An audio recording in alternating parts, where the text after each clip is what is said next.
Syederalun, Polres PD menangkap begal sadis yang melakukan perampokan sepeda motor jenis Fiction menggunakan senjata tajam di ruas Jalan Nasional Tangse Melabuh, kawasan Dusun Alulu, Gampung Krung Meriam, Tangse PD, Jumat 24 September pukul 23.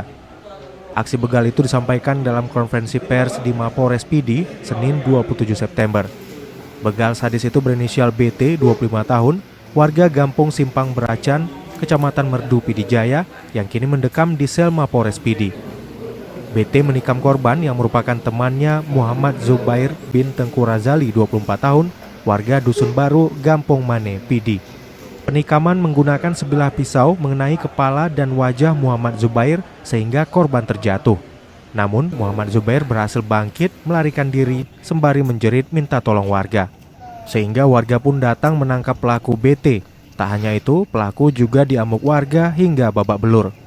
BT diduga akan dibidik dengan pasal berlapis karena melakukan aksi kejahatan yang mengancam jiwa orang lain, sekaligus memberikan keterangan palsu kepada polisi. Dari Sigli, Muhammad Nazar, Serambi On TV.